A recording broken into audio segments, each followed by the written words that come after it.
It always starts the same way. A knock at the door, 3 sharp raps that echo louder than they should in the quiet of the night. There's something unsettling about it, even before you see them. It doesn't matter where you live.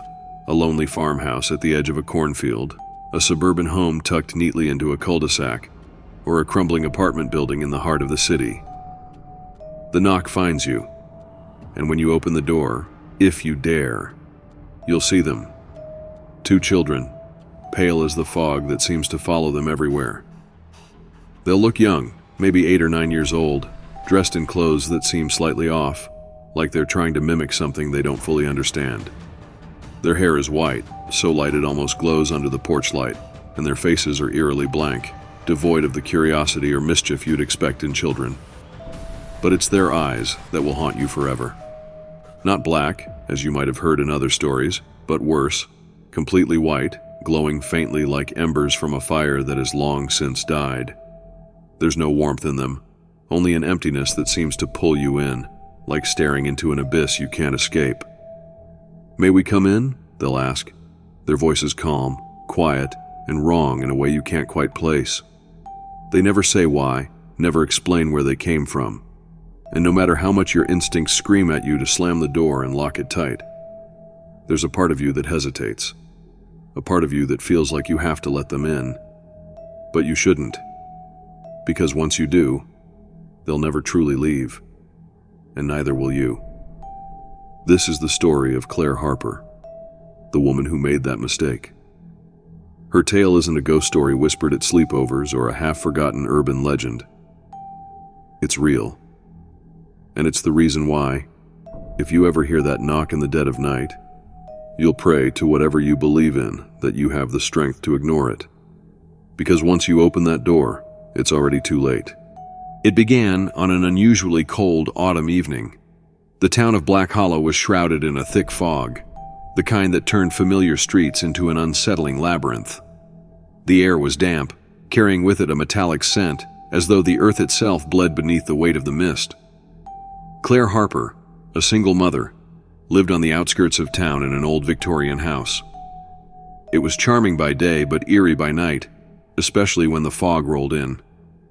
That evening, as Claire prepared a cup of chamomile tea, a sharp knock echoed through the house. She froze. Visitors were rare this far out, especially after dark. She hesitated but walked toward the door, her slippers brushing softly against the hardwood floor. When she opened the door, 2 children stood on her porch. A boy and a girl, both pale as moonlight, their hair almost white and faces void of expression. They couldn't have been older than 9 or 10. "May we come in?" the boy asked, his voice hollow, devoid of the vibrancy one would expect from a child. The girl said nothing, her gaze fixed on Claire's eyes. Claire felt a chill creep down her spine, a primal sense of unease clawing at her. Something about their eyes wasn't right.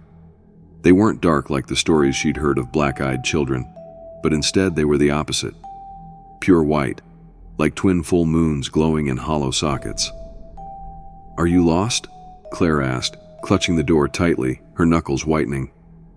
"We need to use your phone," the boy replied, his tone unchanging. Claire hesitated. Every instinct screamed at her to shut the door, but the mother in her felt compelled to help.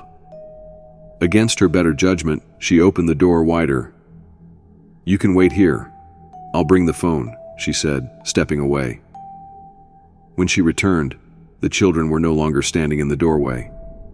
They were inside, their bare feet silent on the wooden floor. "Where are your parents?" Claire asked, trying to keep her voice steady. The children stood unnervingly still, their heads tilting slightly in unison, as if contemplating her question. "They'll be here soon," the boy said. Claire felt her chest tighten. "I'll call them for you," she offered, but the girl shook her head slowly. "They don't like phones," she whispered, her voice faint yet piercing. A low hum began to resonate through the room, though Claire couldn't pinpoint its source. It felt as if the very walls were vibrating. She tried to dismiss it as her imagination, but her unease deepened when the kitchen lights flickered. "Is everything all right?" Claire asked, her voice trembling. "Your house is nice," the boy said, ignoring her question. He began walking toward the living room, his movements unnaturally fluid, almost serpentine. The girl followed, dragging her fingers along the wallpaper, leaving faint smudges behind. "Wait! You shouldn't—" Claire stopped mid-sentence. The girl turned and stared at her, her white eyes glowing faintly. A sharp pain stabbed at Claire's temples, and for a moment, the world seemed to tilt. She clutched the doorway for balance, her vision blurring. When she blinked, the children were sitting on the couch, side by side, their faces blank as porcelain dolls. As the night dragged on, Claire's sense of time seemed to distort. The children spoke in short, cryptic sentences, their voices overlapping at times in an almost hypnotic rhythm. They never blinked, never fidgeted. "Why are you here?" Claire finally asked, her patience frayed by fear. "We were invited," the boy replied. "By whom?" Claire demanded, her voice cracking. The girl tilted her head, her pale lips curling into the faintest semblance of a smile. "By you." Claire stumbled back, shaking her head. "No, I didn't—" She stopped as memories flickered through her mind, memories she didn't recognize as her own. A dark forest, a circle of stones, whispers in the wind. The girl stood and walked toward her, her bare feet making no sound. "You opened the door," she said softly. "That's all it takes." Claire felt her back press against the wall. The hum in the house grew louder, more invasive, as though it was coming from inside her own head. The boy stood now too, his expression still eerily neutral. "It's time," he said. "What do you want from me?" Claire whispered, tears streaming down her face. "To see," the boy answered. Claire's vision blurred again, and for a moment the world around her dissolved into a sea of white light. When she awoke, she was lying on the living room floor. The house was silent, the hum gone. The children were nowhere to be seen. She scrambled to her feet, her heart pounding. The couch was empty, though faint smudges remained on the wallpaper where the girl had dragged her fingers. She ran to the door and flung it open. The fog had lifted, revealing the quiet street beyond. Everything seemed normal. Too normal. As she stepped outside, something caught her eye. Etched into the wood of her porch was a symbol she didn't recognize. A circle with 2 crescent moons on either side, their tips facing inward. She never saw the children again, but the encounters didn't stop there. Claire began hearing whispers at night, soft voices calling her name. Objects in her house moved on their own, and sometimes she would wake to find strange symbols drawn on her windows in condensation. The townsfolk whispered about Claire's story, dismissing it as the ramblings of a lonely woman. But others knew better.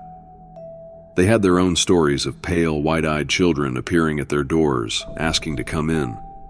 The stories began to spread. Families in Black Hollow whispered of knocks on their doors late at night. Those who answered spoke of pale children with glowing white eyes and voices that seemed to echo inside their minds. Most slammed the door shut, refusing to let them in. But for those who did, the children were never just visitors. They were harbingers of something far worse. And as the town slowly descended into paranoia, Claire knew one thing for certain. The white-eyed children would return. They always do. Claire never truly escaped that night. Even now, years later, the memories refused to fade. The house is gone. She couldn't bear to stay in Black Hollow after what happened, but the unease followed her. In every new place she's lived, she's heard it. Always at night, always the same. 3 slow, deliberate knocks at the door. She doesn't open it anymore. She learned her lesson. But the knocking doesn't stop. Some nights it's accompanied by whispers, soft and distant, like voices carried on a cold wind. Other nights, the knocks grow louder, angrier, shaking the walls of her home. Once she made the mistake of looking out the window. She saw them standing just beyond the porch, their pale figures glowing faintly in the dark.